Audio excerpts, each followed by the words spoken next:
Why do some people get taken seriously the moment they speak, while others get talked over, ignored, or dismissed, no matter how smart or kind they are? The difference isn't charm, it's respect. And here's the harsh truth. If you don't command respect, people will walk all over your time, your energy, and your boundaries. Every single titty. But Stoic philosophy teaches this. Respect is never given freely. It's earned through how you show up when no one's watching. Through your discipline, your silence, your standards. In this video, we're breaking down 5 dead simple ways to earn respect from almost anyone, without pretending, pleasing, or playing games. These are timeless strategies rooted in ancient wisdom that still work in the modern world. So if you're tired of being overlooked and ready to lead with quiet strength, hit like, subscribe, and let's dive in. Number 1, stop over-explaining. There's a quiet strength in people who don't feel the need to justify every choice they make. And in a world addicted to validation, that kind of clarity is rare and deeply respected. When someone constantly explains themselves, why they said no, why they changed jobs, why they left a relationship, it doesn't build trust. It signals uncertainty. It says, I'm not sure I'm allowed to make this decision unless you agree with me. And the moment you place your choices on trial in the court of public opinion, you lose authority over your life. The Stoics were clear about this. Epictetus once said, if you want to improve, be content to be thought foolish and stupid. That's a hard pill to swallow in the age of likes and comments, but it's a profound truth. Growth, clarity, and peace often look strange to people who are still entangled in chaos. And if you keep explaining yourself to them, you'll end up trapped in their confusion instead of rooted in your purpose. Think of Marcus Aurelius. He ruled the Roman Empire, the most powerful man in the known world, yet he lived with remarkable restraint. His meditations are filled not with public declarations, but with private reminders. He didn't need to explain his inner life to win approval. Instead, he focused on one thing, aligning his actions with virtue. To him, dignity was not about convincing others of his worth. It was about living in a way that made explanation unnecessary. Here's the thing, over-explaining doesn't come from confidence. It comes from a subtle fear that you're not allowed to take up space unless people understand you. But the truth is, you're allowed to leave a room without saying goodbye. You're allowed to change your mind. You're allowed to want something different for yourself than you did yesterday. And you don't owe anyone a PowerPoint presentation to prove it. That doesn't mean you should be cold, rude, or cryptic. It means you should move from a place of internal clarity, not external permission. It means you trust your judgment enough to walk forward, even if no one else claps. Let's get practical. Say you've decided to leave a job that's draining you. The average person will feel pressured to explain, it wasn't really what I expected, or I just want more work-life balance, or I hope you don't think I'm giving up. Why? Because deep down we're afraid of being judged. But here's the paradox. The more you try to manage others' perceptions, the less they respect you. People don't respect uncertainty, they respect direction. Instead, try this. I've made a decision that aligns with where I'm headed. Full stop. No justifying. No second guessing. No hoping they approve. You're not auditioning, you're evolving. This applies beyond career moves. Think about relationships. When someone asks why you're not dating anyone or why you've cut ties with a toxic family member, you don't owe them your emotional diary. You can simply say that chapter is closed.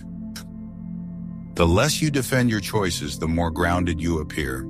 And that groundedness earns quiet respect, even from those who disagree with you. Now let's anchor this further with a real-world example. Consider the case of Barack Obama in his presidency. Agree or disagree with his politics, one thing he was rarely accused of was over-explaining. In moments of high tension, whether addressing the nation after a crisis or dealing with opposition, he was measured, calm, and clear. He didn't rush to fill the air with justifications. He spoke only what was necessary and let silence carry weight. And that restraint often earned more respect than hours of explanation ever could. There's a Stoic principle at work here. Logos, the idea that reason guides action, not emotion, not insecurity. When you are driven by reason, you don't flinch when someone challenges you. You don't spiral into explanations. You simply act and let your actions speak louder than your anxieties. But this takes practice. Because let's be honest, most of us have been conditioned to explain ourselves from a young age. As children, we're asked why for everything. Why did you do that? Why didn't you listen? Why aren't you smiling? And unless we unlearn that reflex, we carry it into adulthood, where we become approval-chasing machines, always narrating our choices, always looking over our shoulder. The Stoic path is different. It's not about arrogance. It's about self-possession. It's the quiet understanding that your life is yours to live, not theirs to evaluate. So the next time you feel the urge to over-explain, pause. Breathe. Ask yourself, am I explaining this because it brings clarity, or because I'm afraid of being misunderstood? If it's the second, let it go. Trust that those who truly respect you will do so without needing a play-by-play of your internal reasoning. And those who don't, you'll never explain enough to win them over anyway. In the end, the most respected people are rarely the loudest or the most agreeable. They're the ones who move with conviction, who speak when it matters and remain silent when it doesn't, who know where they stand and don't need to apologize for standing there. So stop over-explaining. Start living. Let your actions explain themselves. And let your integrity do the talking. That's how you earn real respect from almost anyone. Number 2, protect your time. If you want to know what someone truly values, look at how they spend their time. Not their money, not their words, but their minutes, their mornings, their attention. Time is the one resource that no one, no matter how powerful or wealthy, can ever get back. And yet people waste it constantly, not because they don't care, but because they don't protect it. They treat it like an open buffet. Anyone can grab a piece. But here's the truth the Stoics knew intimately. Your time is your life. And if you don't protect it, someone else will use it for their goals, not yours. Seneca, in his essay on the shortness of life, wrote, "It is not that we have a short time to live, but that we waste much of it." That single line should be burned into every person's mind, because the greatest threat to your potential is not failure, it's distraction. It's the endless small requests, the polite yeses, the meaningless obligations that chew away at your days until you wake up and wonder where your life went. To protect your time is not selfish. It is the foundation of self-respect.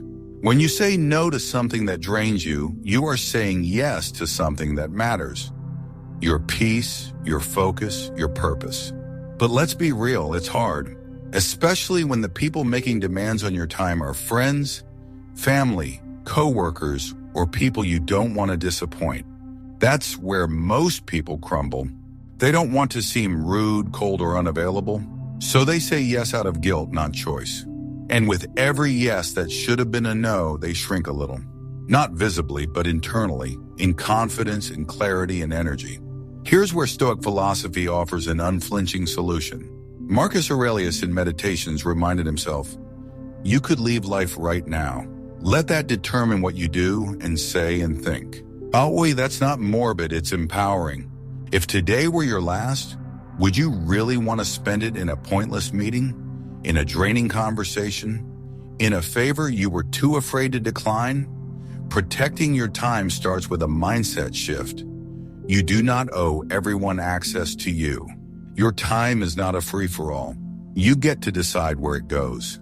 And the more intentional you are, the more others will begin to respect your boundaries, because they'll feel that you respect yourself. Think about how powerful people operate. Do they answer every message? Attend every event? Drop everything the moment someone asks? No. They have filters. They understand that their energy is finite, and they allocate it like gold. You can do the same. A great example of this is Steve Jobs. Known for his obsessive focus, Jobs didn't clutter his schedule with endless meetings or distractions. He was ruthless about saying no, so he could say yes to the things that actually moved the needle. And as a result, the world got innovation, clarity, and direction, not noise. You don't need to be a tech visionary to do the same. Start small. Begin by auditing your week. What drains you? What obligations do you dread but continue to accept out of habit? Where are you leaking time that could be invested into something more meaningful? Reading, building, resting, connecting deeply, or simply thinking?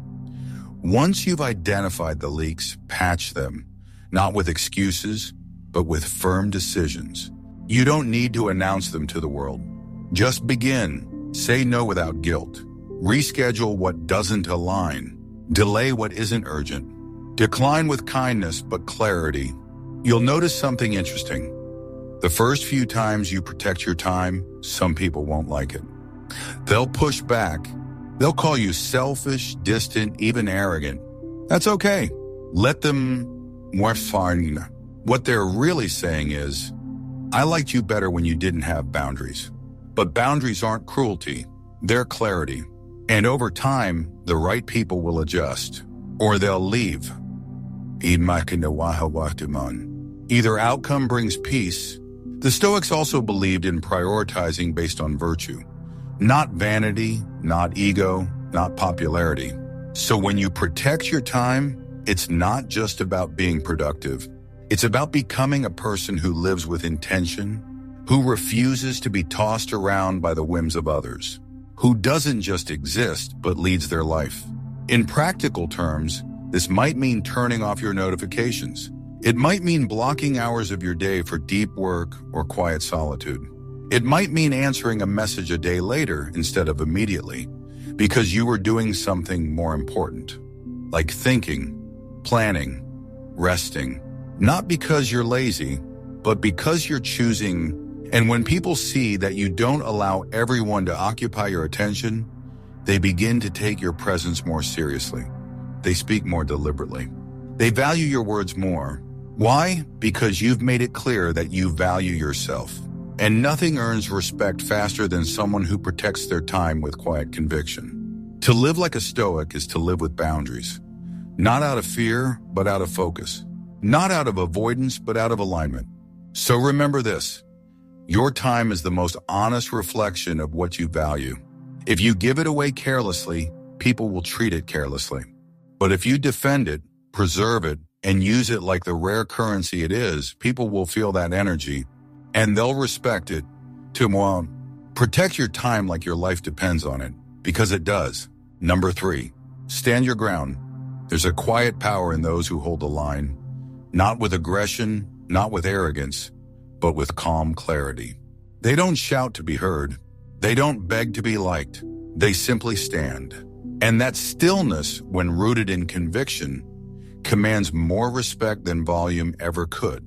In a world where most people shift to fit in, where opinions collapse under pressure and silence replaces courage, standing your ground becomes a rare and radical act. But the Stoics believe that a life without firm principles is not a life. It's a performance, a hollow imitation of strength, a script written by fear. Marcus Aurelius, Emperor of Rome, faced this daily. Political pressure, betrayal, and yet he stayed anchored to virtue. He didn't compromise for favor or peace. In Meditations, he wrote, "If it is not right, do not do it. If it is not true, do not say it." Simple, direct. Unshakable. That's what it means to stand your ground, to remain true when it's inconvenient, uncomfortable, or unpopular. But let's be clear, standing your ground doesn't mean being stubborn or closed-minded. It means refusing to betray your values just to keep the peace. It means being kind without being passive, open without being spineless. Most people confuse people-pleasing with politeness. They say yes when they mean no. They laugh at jokes they hate. They agree with opinions they don't believe just to avoid conflict. And then they wonder why no one takes them seriously. The answer is simple. People don't respect someone who doesn't respect their own limits. Standing your ground is an act of deep self-respect. It sends a message, even without words, I won't shrink to be accepted. And over time, that quiet strength reshapes how others treat you. They speak more deliberately. They listen more closely, because they know you're not afraid to walk away. Take Malala Yousafzai. As a teenager, she stood against the Taliban in defense of education for girls. She didn't scream. She didn't beg. She simply refused to back down, even after nearly losing her life. That kind of courage didn't just earn respect. It sparked a global movement. She stood her ground, not for attention, but for truth, and the world responded. You don't need to lead a revolution to live this truth. You do it every time you say, that's not for me, even when others nod along. You do it when you leave a toxic situation instead of enduring it. You do it when you calmly say no, without apology. When you speak your truth, even when your voice shakes. The Stoics had a formula for this. Epictetus taught that a wise person is like a rock, unmoved by storms. Let others practice riding horses, he said. You practice being a free human being. That freedom isn't recklessness. It's knowing what you stand for and standing for it, even when it costs you approval. And yes, it will cost you. That's what most people don't say. Standing your ground may lead to tension. You may lose people who preferred the version of you that was always agreeable, always quiet. But as Seneca wrote, a gem cannot be polished without friction, nor a man perfected without trials. You can't grow if you fold every time there's resistance. You can't become who you're meant to be if you're always performing for applause. So how do you actually do this? First, define your non-negotiables. What do you value more than comfort? What principles won't you trade, no matter the pressure, no matter the audience? If you don't define them, others will, and their version of you will never be your best self. It will be the safest version for them. Second, practice in the small things. Say no when something doesn't align. Speak up when it matters. Walk away when your peace is compromised. These small acts of courage are your training ground. And each time you choose them, you reinforce your identity. You become less reactive, more grounded, more respected, not because you're loud, but because you're consistent.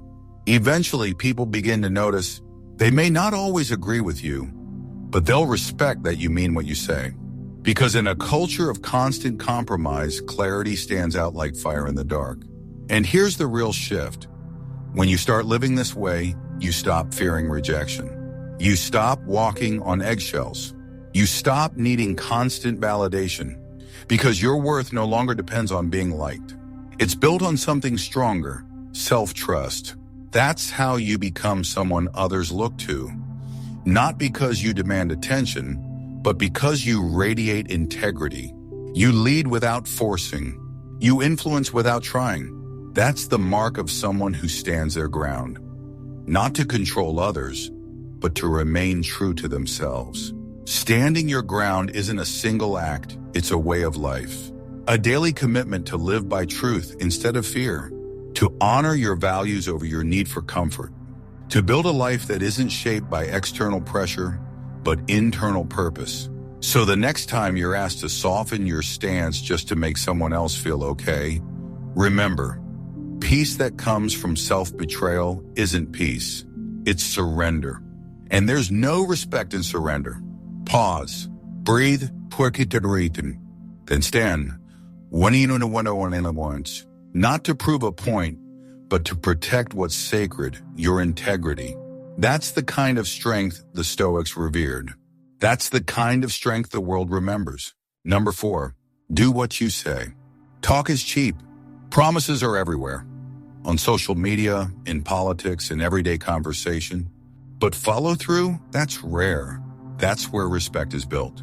Not in the words we say, but in the lives we live afterward. The Stoics were relentless about this point. To them, integrity wasn't a decoration. It was the very foundation of character.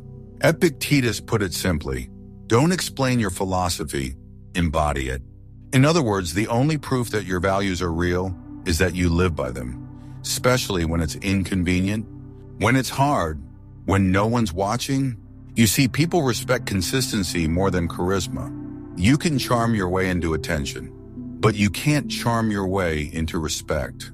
That's earned in the quiet, daily effort of doing what you said you'd do. After the excitement wears off, after the applause stops. In today's world, there's a growing fatigue with words.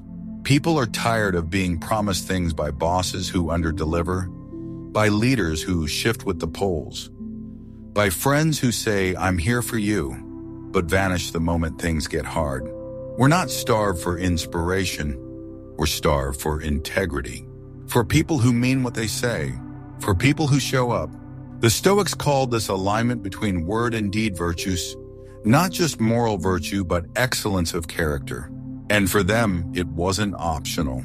It was the core of a good life. If you said you valued discipline, you woke up early and trained. If you said you cared about wisdom, you studied and questioned your assumptions. You didn't just post quotes about resilience. You practiced it on the days when nothing went your way. This matters not just for how others see you, but for how you see yourself. Because every time you do what you say, you build a little more self-respect. You strengthen your internal compass. And over time, that inner alignment creates a kind of peace that external validation can't give you. That's what the Stoics called ataraxia, unshakable tranquility. Take George Washington, for example. After the American Revolution, he was the most powerful man in the United States. He could have declared himself king. Many expected him to. But he had already said, "This is a republic, not a monarchy," and he followed through. He stepped down voluntarily. Twice, he gave up power most men would have clung to. And by doing so, he became one of the most respected leaders in modern history.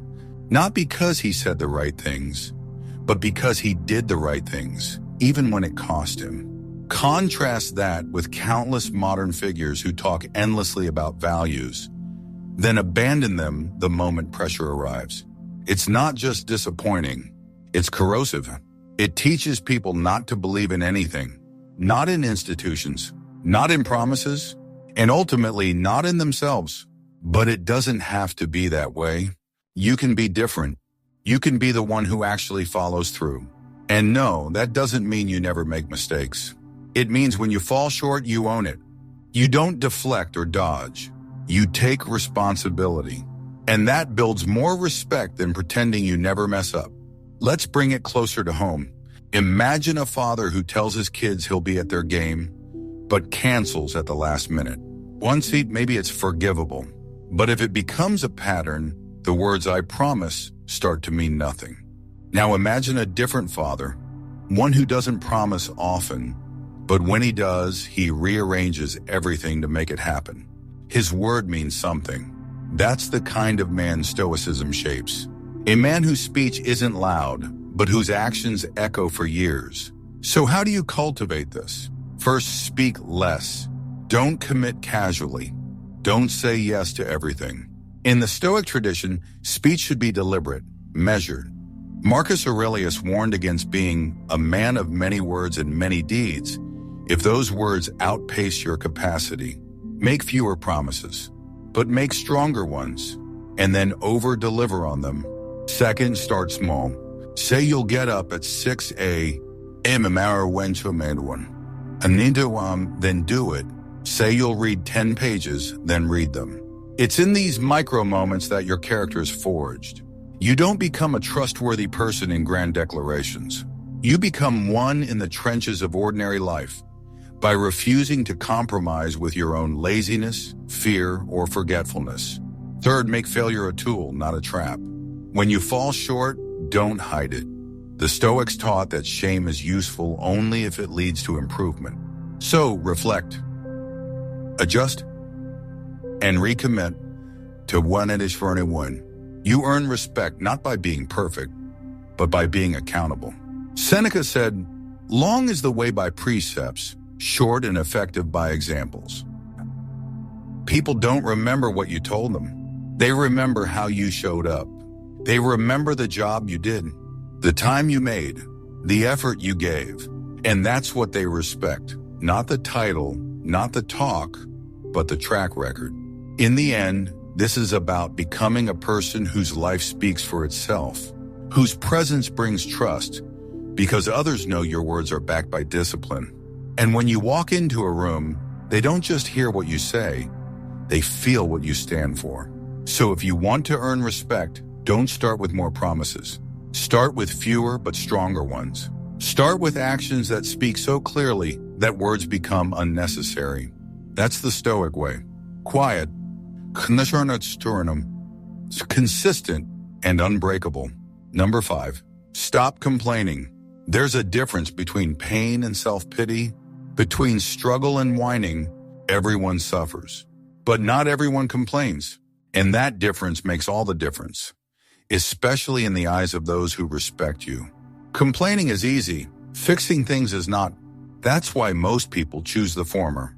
It feels good in the short term. It lets us release the pressure without solving the problem. But as the Stoics warned, this kind of comfort is a trap. It keeps us emotionally stagnant, loud on the outside, powerless on the inside.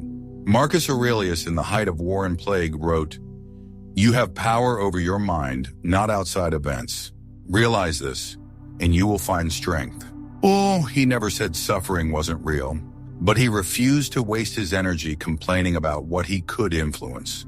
He redirected that energy toward improvement, toward action, toward self-mastery. That's the key. Most of the problems we complain about are fixable. Not instantly, not easily, but fixable through effort, discipline, change. Yet instead of acting, we rant. We post on we vent. We rehearse our misery to anyone who'll listen. And then we wonder why nothing changes. The Stoics would call this a waste of logos, the rational faculty of the human soul. The very thing that sets us apart is our capacity to think clearly and act decisively. But complaining clouds that clarity. It floods the mind with noise, blame, excuses. It replaces agency with helplessness, and it's contagious. Hang around habitual complainers long enough, and you'll start adopting their vocabulary and their results. Now, let's be fair. Some things deserve to be named, acknowledged, felt. The Stoics weren't robots. They didn't suppress emotion. But they had a rule: only express what serves virtue. Only speak about pain if it leads to insight, action, or greater compassion. If your words reinforce your weakness, they're not wisdom. They're self-sabotage. Consider Viktor Frankl, who survived the Nazi concentration camps. In Man's Search for Meaning, he reflected on something staggering. Even in that unimaginable suffering, there were two kinds of people: those who gave up and those who endured with dignity. The ones who endured, he wrote, had something to live for, a sense of purpose, a refusal to let their suffering become their identity. And the difference wasn't circumstances. It was attitude. Frankl's story echoes a core Stoic principle. Your response is your responsibility. You don't control what happens, but you always control how you meet it. Do you collapse into complaints, or do you channel that energy into change?